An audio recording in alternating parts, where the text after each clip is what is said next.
Assalamualaikum, nama saya Sharifah Syazana binti Syarif Abdul Malik. Dan saya Ani Zayani binti Aziz. Jadi, kami wakil untuk kumpulan 1 untuk kursus MPU 3123 Tamadun Islam Tamadun Asia telah memilih tajuk Tamadun Melayu iaitu adat dan amalan tradisional masyarakat Melayu untuk tugasan berkumpulan kali ini. Sebelum saya menerangkan tentang adat dan amalan tradisional masyarakat Melayu, ingin saya terangkan sedikit tentang sejarah dan juga istilah Melayu. Bangsa Melayu ini terbahagi kepada dua kumpulan, iaitu Melayu Proto dan juga Melayu Deutero.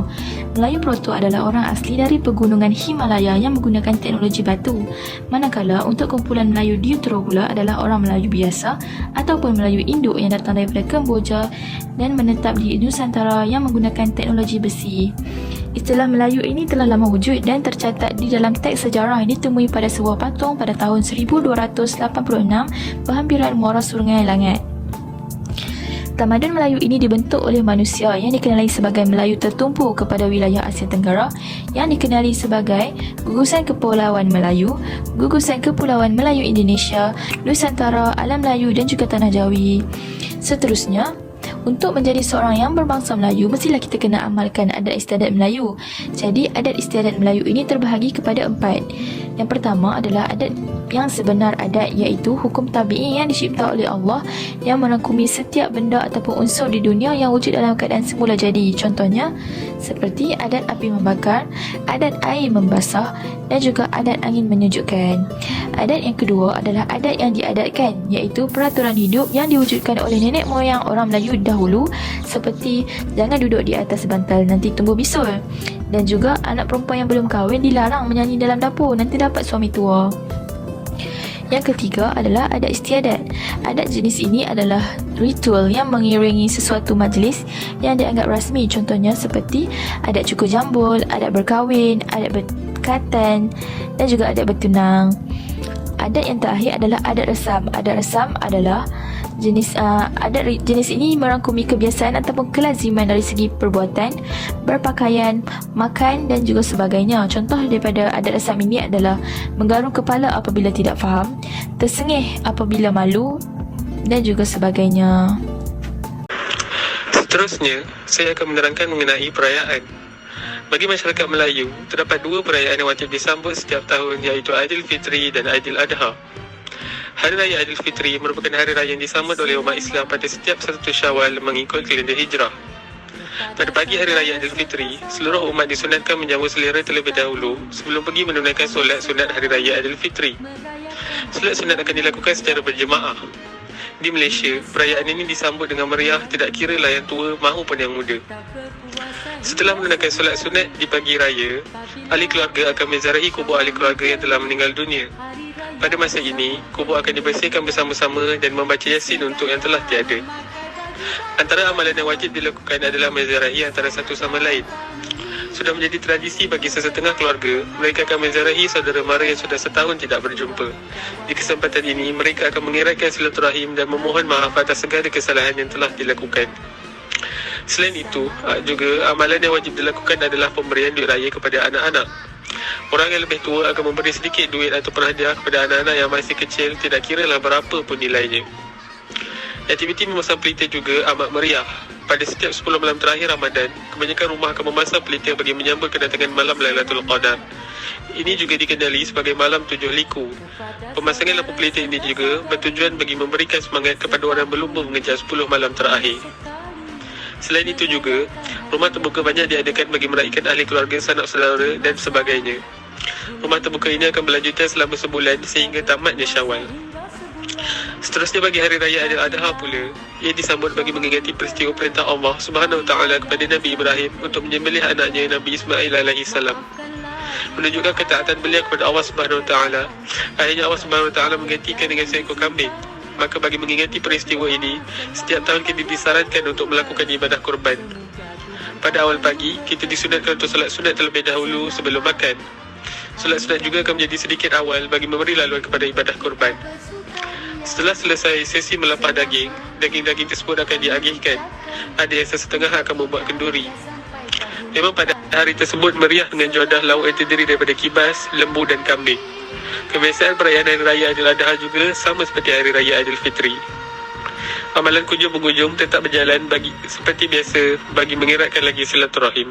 Seterusnya, kami akan menerangkan tentang majlis kerayaan bagi masyarakat Melayu. Terdapat beberapa majlis yang agak sinonim dengan masyarakat Melayu, iaitu majlis perkahwinan dan majlis kesyukuran. Majlis perkahwinan merupakan majlis yang agak wajib dan meriah bagi masyarakat Melayu. Terdapat 3 peringkat, iaitu merisik, bernikah dan hari bersanding. Bagi upacara merisik, pihak lelaki akan datang untuk bertanya mengenai kekosongan si gadis. Sekiranya pihak si gadis bersetuju, maka acara bertunang pun akan diadakan. Kebiasaannya pada waktu ini pihak lelaki akan membawa tepak sirih dan beberapa barangan lain. Setelah itu, kedua belah pihak akan berbincang mengenai perkahwinan dan benda berkaitan. Selalunya pada majlis pertunangan ini akan ada acara berbalas pantun bagi memeriahkan suasana.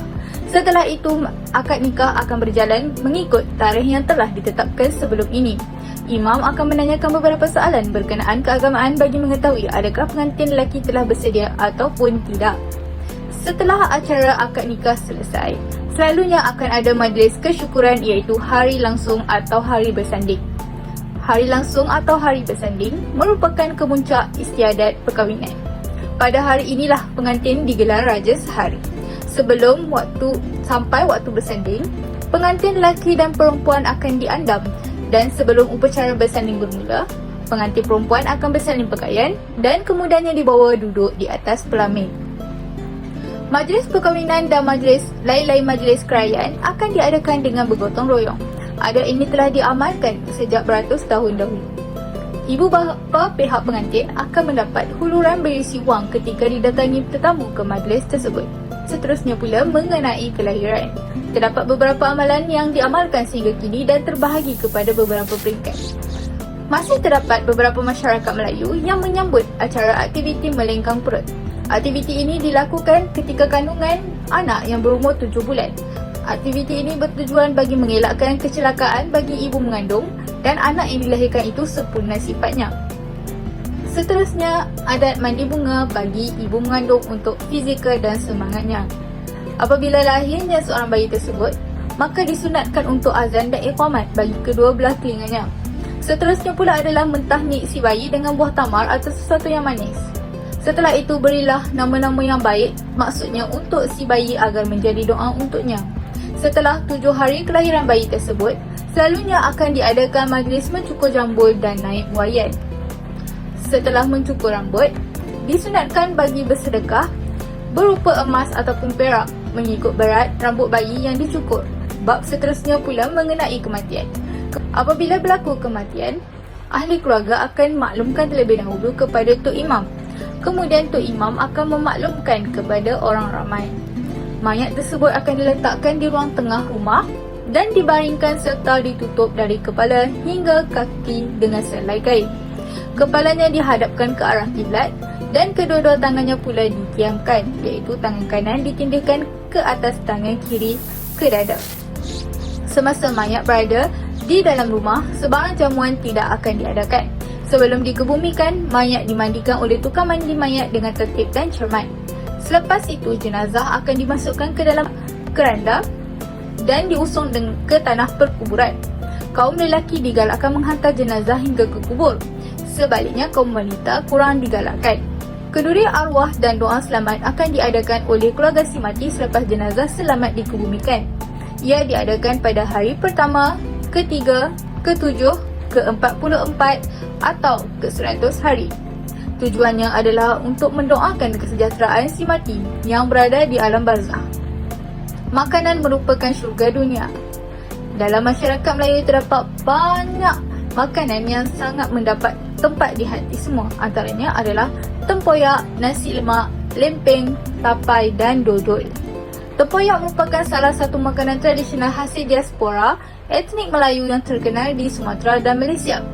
Secara definisi, nama tempoyak diserap dari etnik pengolahan makanan, iaitu dari kata poyak, sehingga mendapat dikatakan nama tempoyak kerana cara pengolahan durian iaitu mengoyak atau mencabik. Fermentasi merupakan salah satu cara pengolahan makanan yang sudah ada sejak zaman dahulu. Seterusnya, nasi lemak merupakan makanan tradisi masyarakat Melayu. Nasi lemak merujuk kepada nasi yang dimasak dengan menggunakan santan kelapa bagi menambah rasa lemaknya. Nasi lemak merupakan makanan kegemaran ramai. Orang Melayu biasanya menikmati nasi lemak bersama telur rebus, ikan bilis goreng dan juga sambal. Namun pada hari ini, nasi lemak dihidangkan bersama pelbagai jenis lauk.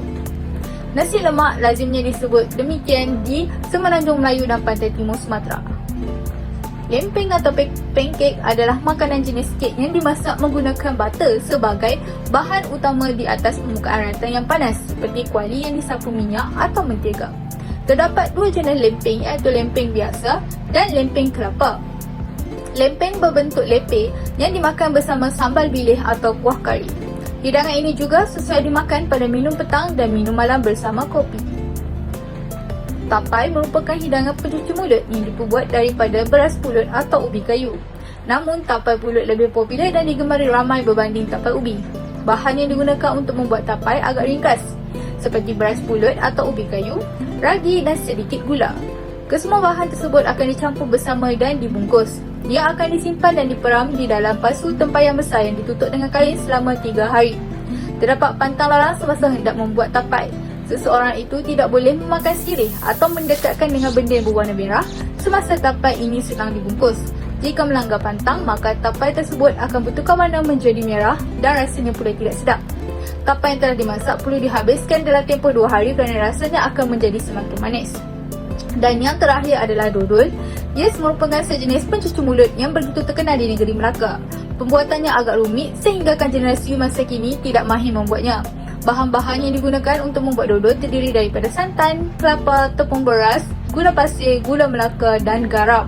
Kesemua bahan yang dicampur ke dalam kuali yang besar atau kawah dan dimasak dengan api yang sederhana besar. Dodol hendaklah sentiasa dikacau secara bergila-gila untuk mendapatkan hasil yang baik. Ia tidak boleh dibiarkan kerana jika dibiarkan, dodol akan hangus atau hangit dan melekat di bahagian bawahnya dan menghasilkan kerak. Kebiasaannya, dodol akan dihidang kepada tetamu pada hari-hari perayaan dan majlis kenduri. Adat dan amalan tradisional bagi permainan.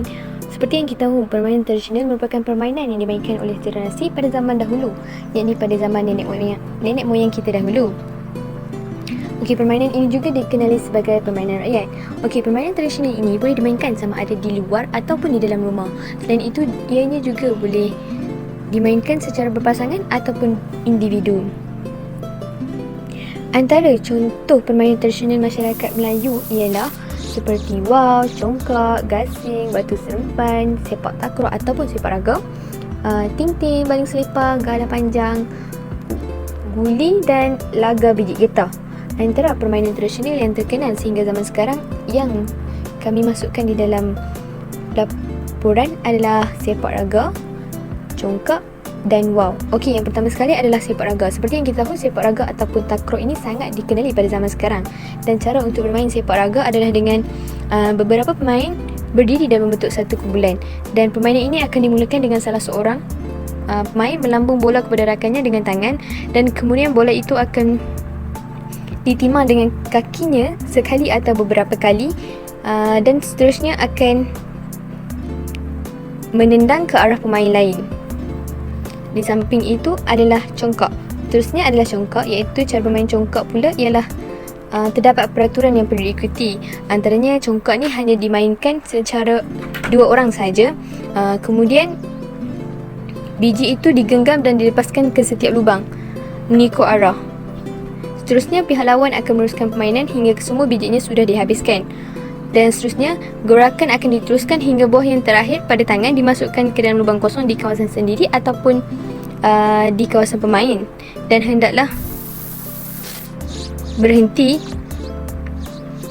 jika pemain itu boleh menembak lubang lawan yang setentan dengan lubang, iaitu mengaut semua biji guli, maka ianya boleh diletakkan di rumah mereka.